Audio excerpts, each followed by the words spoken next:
Okay, real talk. We've all Googled, how can I make more money now? Today's guest is here to cancel financial confusion, and she's doing it in heels. Meet Beverly Wilkes, a financial literacy educator who's turning money mayhem into money mastery, one person at a time.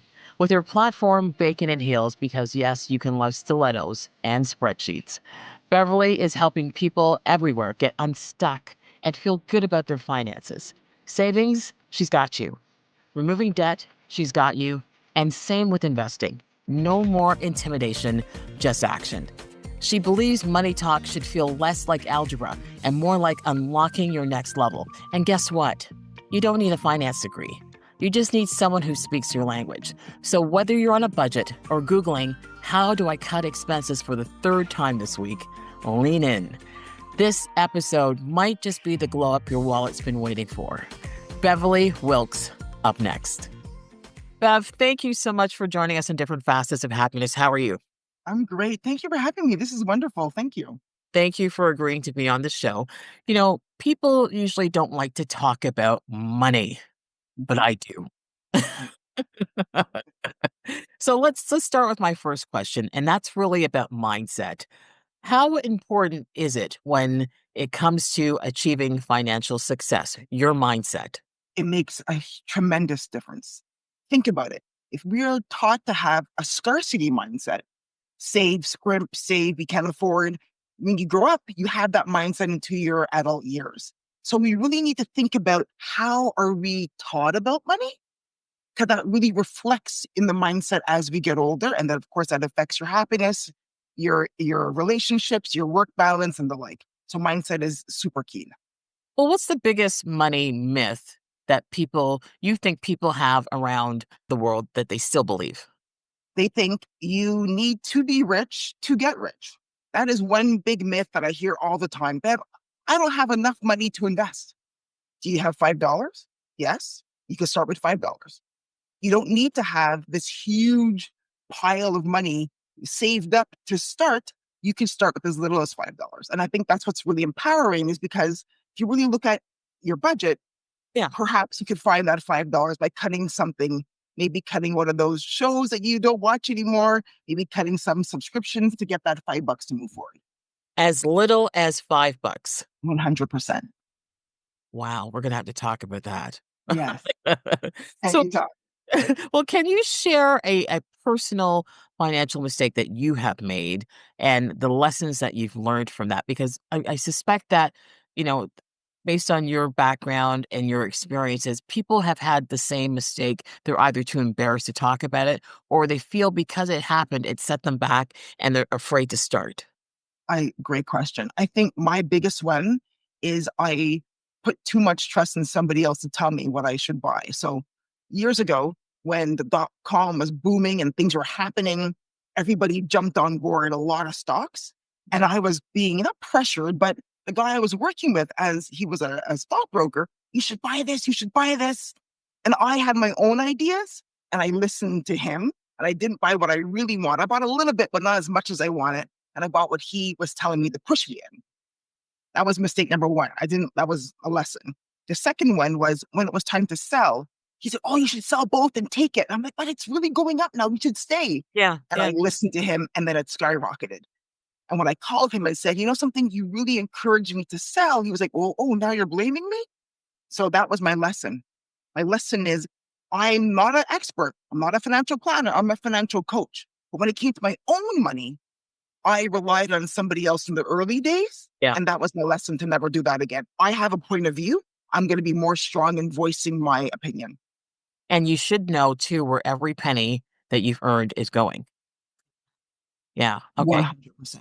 Well, let's talk about something that you said earlier. You talked about the scarcity mindset. Sometimes you Mm. grow up with those values. So, how does one begin shifting from a scarcity mindset to one of abundance? Oh, great question. So let's say you're going to a store and you want to buy these fancy shoes for a party. If you have a scarcity mindset, the first thing, I can't afford it. Even though you may have the money, you paid all your bills and you're okay. Mhm. Sometimes you got to give ourselves a little bit of joy. So my methodology is to put your money in different buckets. So typically, let's say you get $1,000 is your paycheck, Yeah. 20% goes to you first. You pay yourself first. Then 50% of that $1,000 goes towards your essentials, like you're renting your mortgage. 20% goes to your debt if you have any, and 10% is joy. So if you have this methodology of putting your money in these four buckets, those shoes cost you $100, you know, hey, that 10% is my joy bucket. I can afford it. So when you write it down and you see it live in front of you, it gives you that empowerment to say, okay, yes, I'm nervous, but I know I paid all my bills. I paid myself. I paid my debt. I can afford this piece of joy to have in my life. So would you say that's almost like a budget, right? I would imagine. Yes, or spending plan. Budget people, I think people are allergic to the word budget because they think you're sitting there on your little Excel spreadsheet typing in, every 10 cents that you spent. And Yes. this allows you to just put it in these buckets that oh, I'm okay this month. I paid my taxes. I paid this car bill. I paid the roof, whatever. And if whatever's left over in this bucket, it's allocated for you. So you know that you're okay. You know, when I reflect on my first question, perhaps this should have been my first question to you. What does financial literacy mean to you? And do you believe it's essential in today's world? Oh my goodness. It's more than essential. These are the things we should have learned in school. And don't get me wrong, we learned about, all the things in math and chemistry. All those things are great. Just a couple of weeks of this would have been really impactful for so many people. It is essential for you to know, how do you make money? How do you spend money? It's not just going to the store, Yeah. right? Yeah. How do you invest money? How do you buy things? How do you get a mortgage? Knowing all those items so that when you go to a bank or you go for a loan, you're walking in knowing what they're going to be asking you. You're walking in knowing and being your own advocate so that that person, like the guy who was telling me, oh, Bev, you should sell this stock. I should have been more forceful to say, no, no, no, no, no. This is why I'm staying. I'm going to stay. So Yeah. you're able to have that conversation with that person on the other end of that table. Well, yes, definitely agree with that. So, but in times of global uncertainty, what are your top three tips that you can give us today to manage money wisely? So we cannot control the macro. We can only control inside our own environment, our own family. So I need people to take a look at their existing spending plan. Yeah. I need them to take a look at their job. Am I in an industry that may be impacted by the things that are happening at a macro level? If there is, are there any things you can do to perhaps offset that? And you could use an emergency fund, which is typically 6 to 9 months of your expenses put away. So that's how you manage internal. So do I have a plan? Do I have a spending plan? Is my job secure? Do I have an emergency fund? So that's number one. Really make sure that your own is okay. Number two, for any skills that you could be learning, just in case you need to pick up a side hustle that you would like to do perhaps from home. So any skills, any things what is it, something that you're really good at that perhaps you could turn into a side hustle on the weekends and the evenings? And number three, I want you to talk to people about this. I want you to go to your bank, call your financial planner, ask them questions. Hey, how else can I move this money? How else can I manage this money so that if I am impacted, the pressure on myself and my family is not going to be as heavy as it would be if I wasn't aware? So Well, three little things that you can do this week, today, to get that moving. well, you talk about banks. What about approaching, credit unions and other, you know, Absolutely. ways? I'm a big fan of that. Credit unions are also great, right? They're a part of a co-op, a lot of those items as well. So again, those are the people that are lending you the money. Yeah. Those are the ones I would really like you to go and speak with and have a conversation. And having a little bit of financial literacy, you're walking in there knowing things that they're going to talk about and have a point of view so you could stand your ground and ask what it is that you need for your family. Are there different spending habits that we can learn from different cultures around the world? There are. The one thing that I found very fascinating is um, UK, sometimes here in Canada, and in some other cultures, people do not pay interest. So in some culture, and I found that fascinating Yes. because here we pay interest, we earn interest, but some cultures they do not. Another thing is a lot of places as well. I worked in Japan. I lived in not lived. I went to Japan for a holiday. I was there for like a week and a half. It was fabulous. And I what I loved was all the people that I met, like the gals that were at work, they all still lived at home. And that allowed them, even though they were in their 30s, that allowed them to save, allowed them to contribute to mom and dad and help them along the way as they were aging. And they still have this beautiful home that they could still count as their own, but they didn't have the pressure like I find other cultures have of, oh, you're 18, Yep. time to go. Yeah. And figure it out. But I found that fascinating because the pressure was off of Yeah. those gals because they didn't have to think about, oh my gosh, I got to pay X amount of dollars in rent or mortgage. It's Yeah. really interesting. So I wouldn't say you're suggesting, but you're saying, there's proof that staying at home a bit longer to save that money, save for that down payment certainly helps you in the long run. Exactly. And you know something, talk to your parents if you're a young person and ask them, listen, if I pay the hydro bill, if Yeah. I pay the TV bill, you know, that would allow me to stay a little bit longer. Like have a conversation with them. I'm sure if you're a good kid, they'll love that. Maybe. Maybe. Well, can you share a few non-traditional income streams that are accessible to most people? Certainly. So I think people always say the easiest thing to do is do what you know. So let's say you are a writer, you're good with words. You could be editing documentation. Let's say you have a beautiful voice and you're able to speak well and you're erudite, then that's a great opportunity for you perhaps going into reading some copy for publications or magazines, even TV commercials. So Yeah. voiceover work. There's the traditional items of working, doing the Ubers, working in stores or bars, depending on what your lifestyle is. If if you don't have any children and you have extra time and there's nobody in the evening that you need to be home for, maybe that's a route you could go down. But if you do, then there's other routes that you could follow. There's a ton of great resources online that you can go to look for side jobs, side hustles. If you Google that, I'm sure you could find a couple of great places and Yeah. just make sure that they're reputable, that I these are say places make that sure they're legal. illegal. Yes, yes, please. Yes, please. Legal. Legal's nice. Because I was thinking, I thought, well, let's be careful here.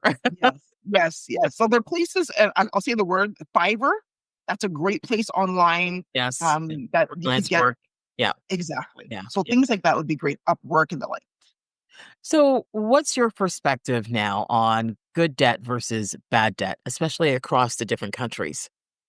So I always find good debt are the things that grow. Assets that are growing. So you got a mortgage to buy your house, your condo, that asset, hopefully, things are always typically going to be growing. So that's an opportunity for you to leverage that money. Bad debt are the things that depreciate in value, but you still need. So a car for me, for Mhm. Bev, is Mhm. not an investment for me. I It love my car. appreciates I bought it to drive used. off Yeah, the lot. Right. Yeah. exactly. I bought it used. I bought it used on New Year's Eve. It was the best. They gave me 0.1% interest rate. They So, were is like, that we typically the best time to buy a vehicle? always end of a quarter, end of the year, Yeah. always. If they need to make their numbers, right? So Right. I picked it up in January, but I signed it on New Year's Eve. Nice. That was Very great. good. That was great. So I Ah, think that's really important to find things and ways to help you with your life. So things that really augment school, getting a better education, improving your education. If you want to buy a house, buy a rental property, those are great things. But I personally would stay away from places that are diminishing in value. That doesn't mean you don't need to get a car that's safe and clean and working. right. It just won't buy like the high end, Rolls Royce. Like I'm Right. Not this year, maybe next not year. this year, maybe next year. Well, let's talk about again some other countries because you mentioned too some other countries don't use credit scores. How should people in those countries and in those areas think about building financial trust? It was fascinating to me to read up on that. So I think what's really exciting is it's all about how you pay your debt, how you leverage your debt. So people paid on a charge card, not a credit card. So that money was used like a debit card. So that money came out from your account. So they really looked at the person, what kind of job you had, where you lived, to be able to help them get those loans or something that you needed. Because the credit score, I think, is a great methodology, right? It talks about how much you've paid. Do you pay on time? Do you use up all of your credit that you have? How much credit is available to you? And then they come up with a score to help you on your way. But I think it's really important to think about where you're going with your money so that when you're in that kind of, I need to borrow, I need to have, you're in a position of strength.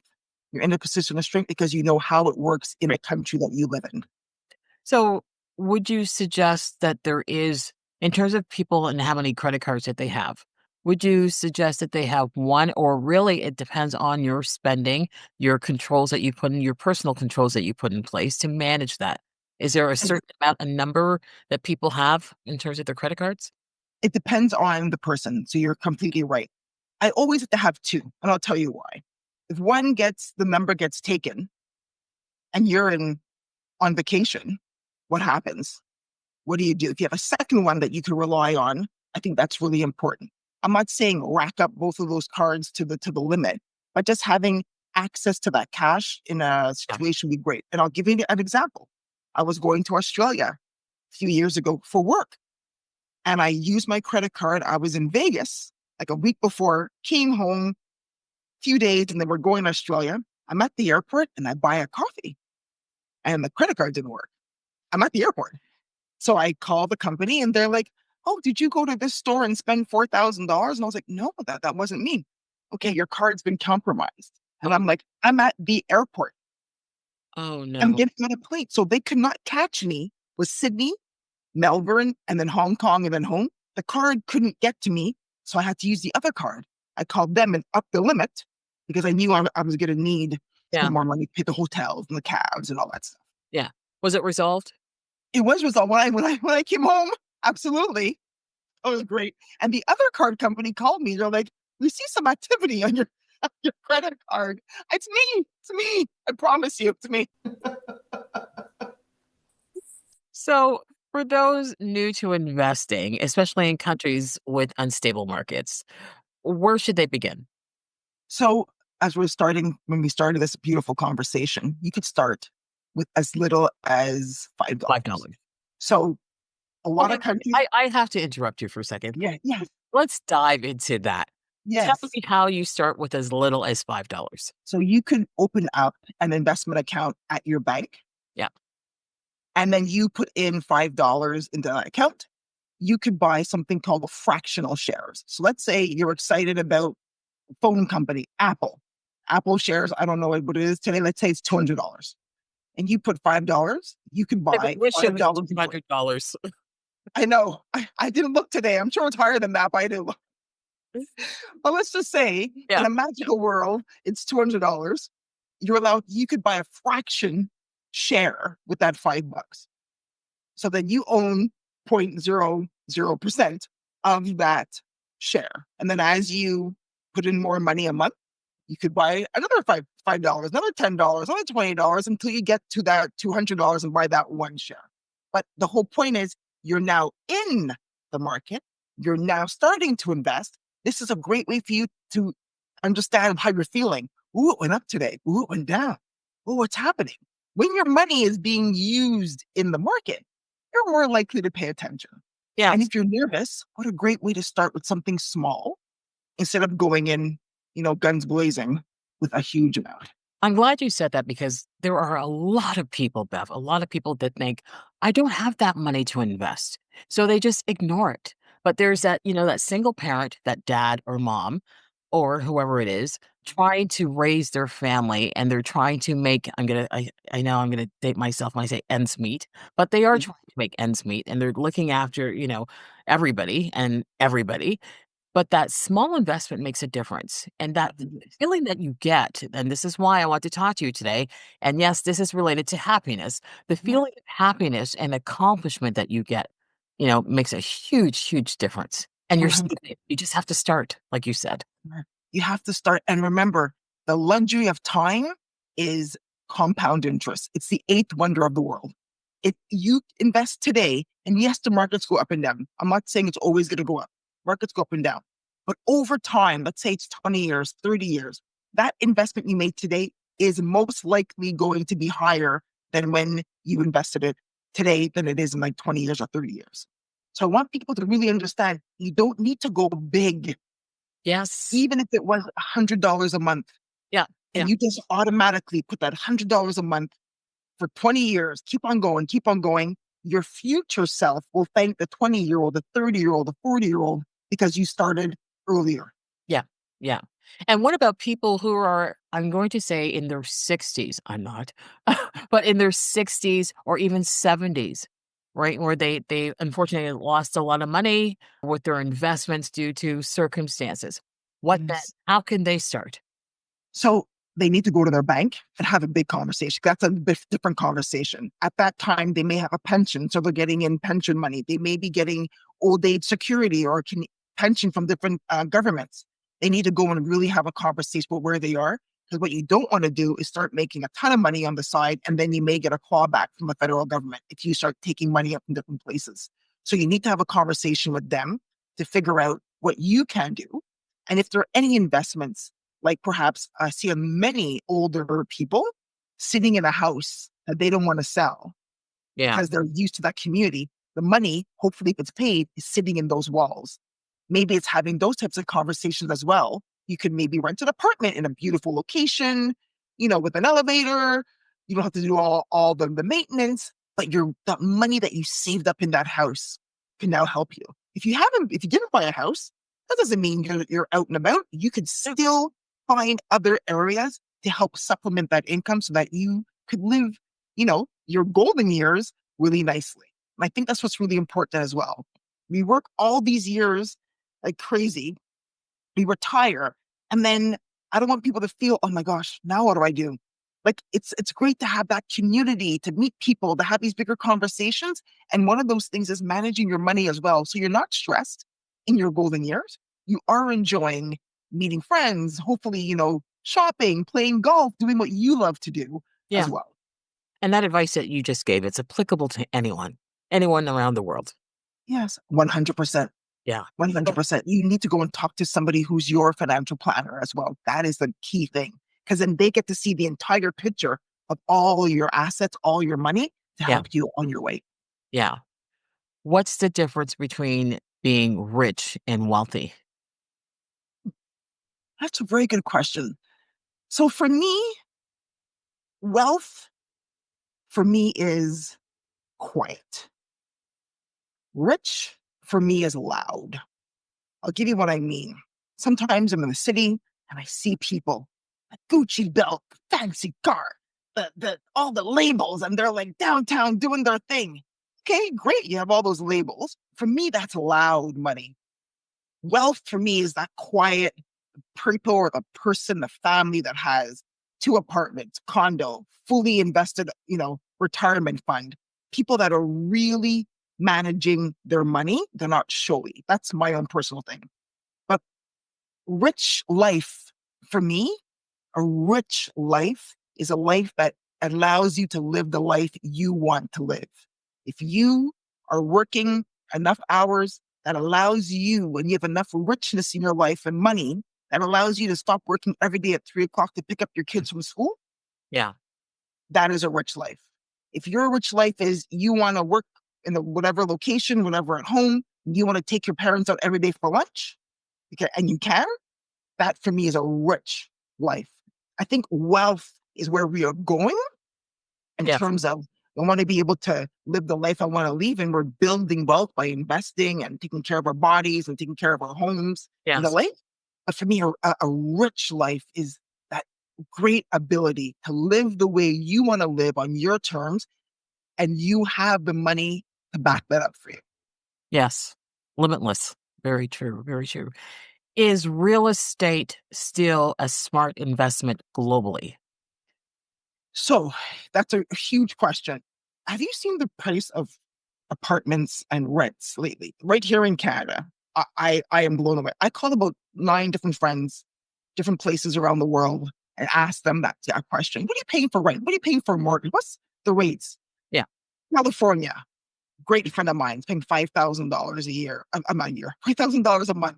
I was like, that's great. $5,000 a year. We're moving there today. $5,000 a month for a 1 bedroom. Good friend of mine in Vancouver, $2,800 a month. It's a studio. So he's young. He's like 26, going back and forth to work. People in England, it's £4,000 a month. So that's like Insane. $8,000 Canadian. So it depends on where you are. Yeah.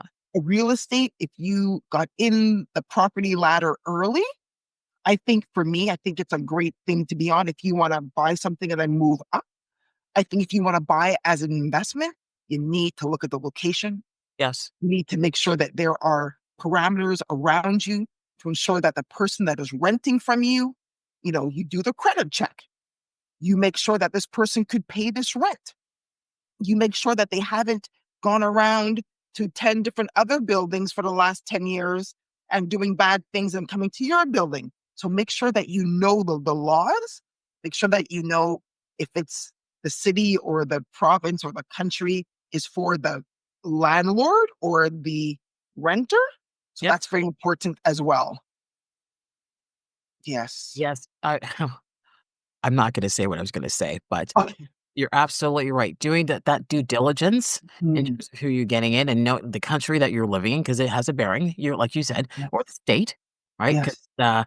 some judges are for in terms of the circumstances with the people that are renting. It's a different conversation, but Yes. absolutely, you're absolutely right. I was going to ask another question about renting, but actually, one thing that you said that triggered another question. Would you suggest if people are to purchase income properties, is it better to purchase an income property in the community where it's a university town, where you know that you're going to have a lot of students that are renting? I think that's a great idea.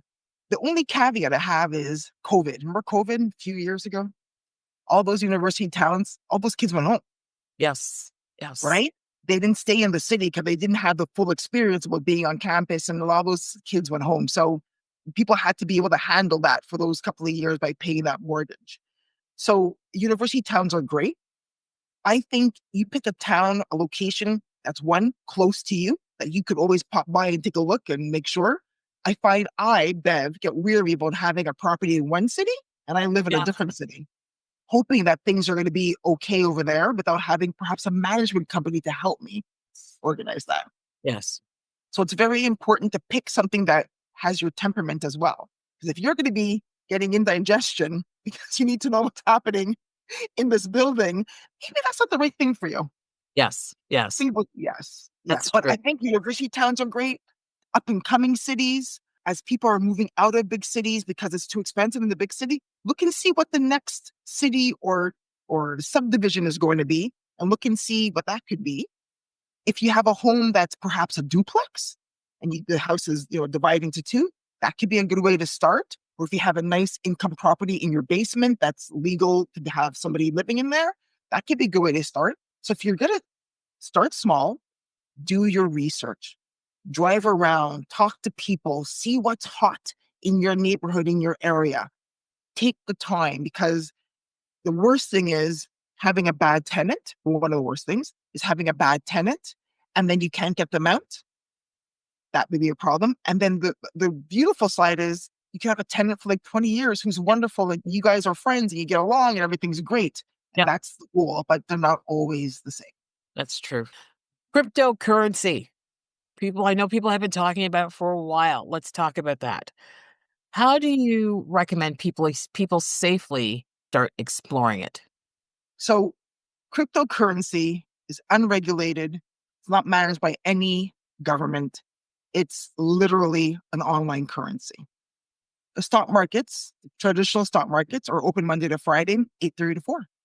This is open 24 hours a day, 7 days a week. So there was always movement happening on crypto.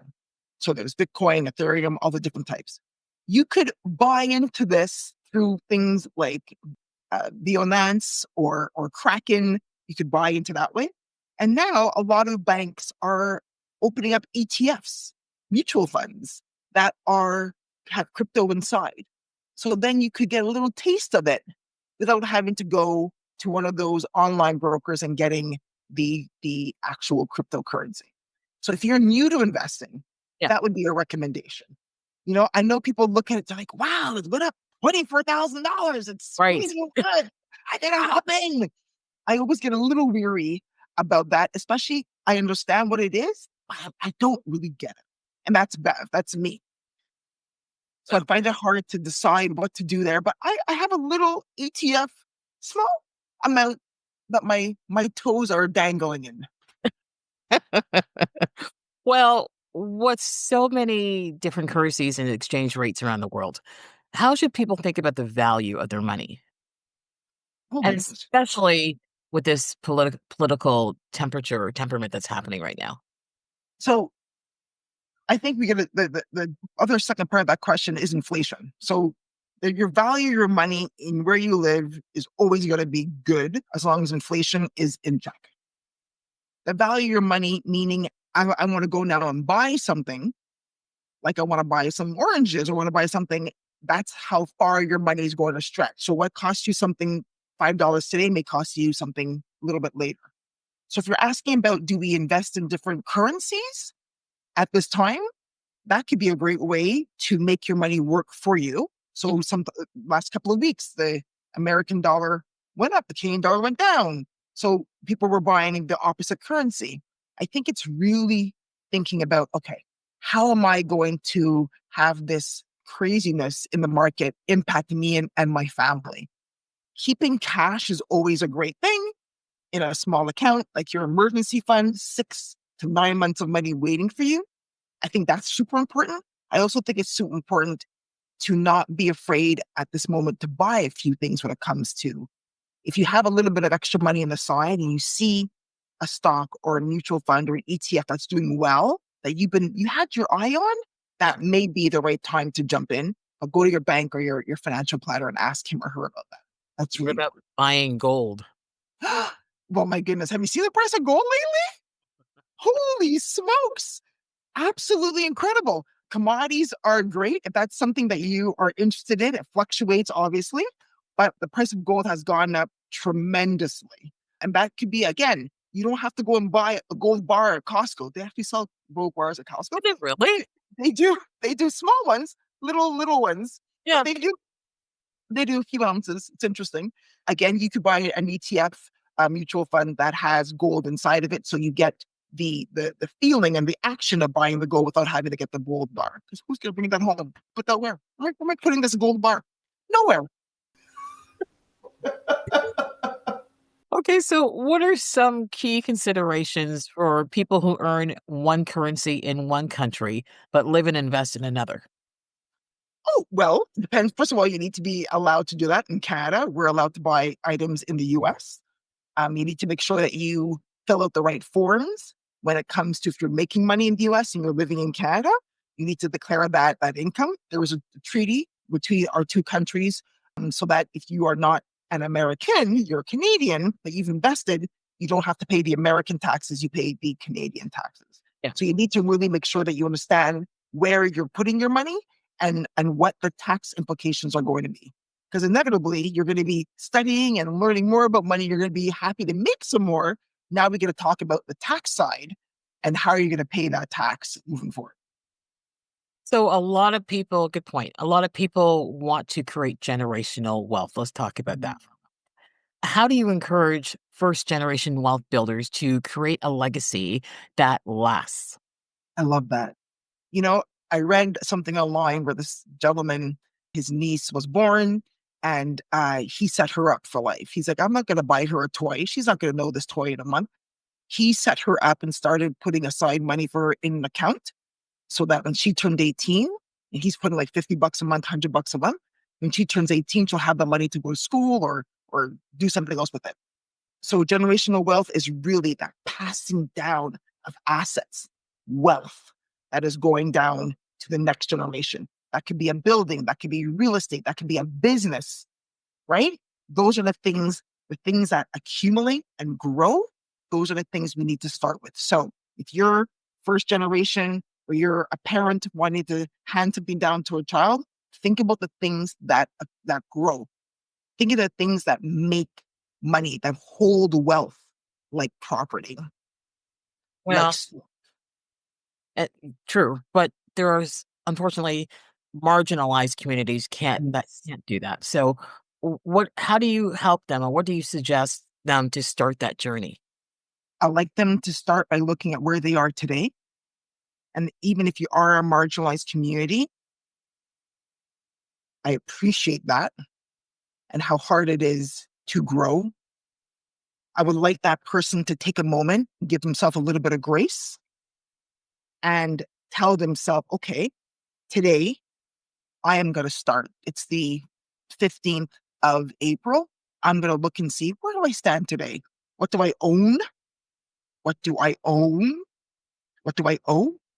Figure out what your net worth is, and then go and talk with a planner and say, you know something, I want to start with $5 a month to invest that I could pass on. I'm making a stock of one company to my child, to a niece, to my nephew, to my community. Let's figure out what it is that you want to do first and then work with the professional to help you get there. But Yeah, I think that is even more empowering when I see, like you mentioned before, a single parent saying, you know something, I'm going to do something a little bit different than everybody else. yeah, Another thing marginalized communities do not do as often is they don't talk about money. they don't. I would love somebody to say, you know something, I'm going to talk to my best friend. I'm going to open a conversation with a couple of my girls or my guy friends. Have a conversation asking the question, what are you doing? Maybe you can learn together. How empowering is it that the two, three, four of you get together and say, we're going to do something unique for ourselves, for our future, for our kids' future, and start having these bigger conversations. I think that can be very empowering as well. Absolutely. In terms of money and happiness, are they truly connected? Is there a difference? Because a lot of people think that money does make them happy. You know, for me, I don't think being loaded makes people happy. I think they're happy with what it gives them. It gives them the freedom to do what they would like to do when they like to do it. I think, you know, we're middle class family. We pay our debts, we have our mortgages, we have all these things, but we really try to live a little bit in between all these items. And I think what's really exciting is, am I happy with where I am? Yeah. People need to be healthy. People need to, have a job that's encouraging and rewarding. People need to find ways to live their life on their own terms. And I think having a little bit extra money can really help you get to where you want to be. If you need to fix the roof, right? That could be, I don't know, let's say $10,000. If you don't have it, the stress that's going to cause you to go to the bank, get a loan, get organized, pay that back above and beyond the mortgage, if you have that little extra cushion, maybe that can help you pay it. That would be great. And maybe you're not happy, like, hey, I'm so happy, but you're not stressed. Yeah. You're able to be balanced because you have this ability to do things. Can you get wealthy working for an employer? I think you can. I think if you're smart with your money, you certainly could get wealthy working for an employer. I think it's asking the right question. Let's say your employer has a pension fund or a pension plan. They invest a couple of percentage and you invest, and then they give you a double the amount. That's free money that you could leverage and use. I think you could take all the courses that they're giving, all the learning that you could get, for free to help you grow in your job, and think about, how can I use this new knowledge that's in my brain, that is not proprietary, of course, that you could leverage and use to get to the next job or to help your community or for your next side hustle. So I think the only way, in my opinion, to really get more salary is every couple of years you need to change jobs, or Yeah. you need to get on a track where you're getting these nicer bonuses or raises. Right, right. Sure, Super important. sure. Or you need to get a mentor to You need to help. get a mentor Yes. to help you, guide you, right? Right. Sometimes you just need a little guidance to get us down the right path and have somebody who's been there before to help guide the way. So important. So true. So, what's the one thing that you want listeners from all around the world to do today to begin improving their finances? I love it. Number one, I want you to do your net worth calculator. I want you to take a piece of paper. You could write down everything that you own minus everything that you owe. Now, no cheating. You have to write down everything.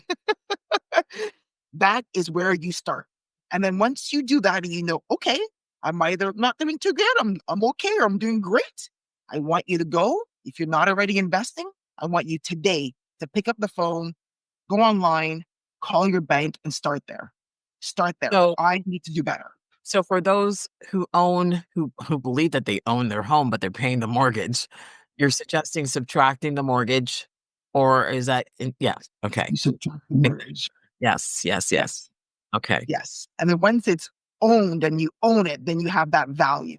But just to keep the calculation real, really look at how much you owe left on the house and how much the house is worth. Because that really, because you don't own it yet. You know, $1 million home. Because that's $1 million, but no, you still owe 800,000 on it or something crazy.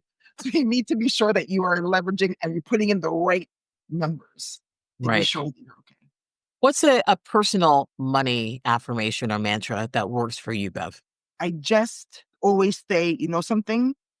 Hopefully, if anything happens, I have enough money to help me pay for this. I just want to be sure that I'm okay. My roof leaked during COVID. It was one of the stressful time, not because I didn't have the funds ready. I couldn't find a person to do it. Nobody wanted to come into the house to do it. So finally, I found the right guy and he charged me extra and I had to pay it because the roof is leaking. That's something I can't do. So my mantra is I'm easy with money. I work hard for my money. I try to invest it. I try to save it. And when I have to spend it on things that perhaps, are important, but puts a dent, I always think, okay, I'm doing this. It's gonna come back. It's gonna come back. It's gonna come back to me. I'm trying to be zen about money and not to be stressed about money. And I think that's learning that give yourself grace when it comes to about money. We all made mistakes. It's Yes. okay. Today's a new day. You're gonna turn the page and you're gonna start anew. Well said. Where can people reach you, Bev? Oh, so on Instagram, you can find me on Bacon and Heels. And of course, you can find me online, Okay, hold on. I baconandheels.com. have to stop you. Why bacon and heels? That's such a Oh, unique name. so I started this a couple of years ago and I wanted to do something for women and money because so many of my girlfriends were like, I don't know about money. I need to find a wealthy partner who could take care of me. And it kind of drove me nuts. So I was like, bacon, we're bringing home the bacon and we're looking good doing it in our heels, flat heel, kitten heel, high heel, whatever heel you're in. That's the idea behind it. Love it. Love it. Thank you so much for this knowledge. I hope everyone listens and implements everything that you said today. So thank you very much. Appreciate your time. My pleasure. See you soon. And that's a wrap on today's episode with Beverly Wilkes, your financial ally, turning money confusion into clarity one step at a time. If you're ready to take control of your financial future, make sure to check out Bacon and Heels and start rewriting your money story today. Remember, it's not just about what you earn, it's about how you manage it and helping others by giving back if you can, or helping someone up. So go out there and make your money work for you. Until next time, stay fearless, stay financially savvy, and keep owning your greatness. I'm Jackie Denise. Thank you for tuning in.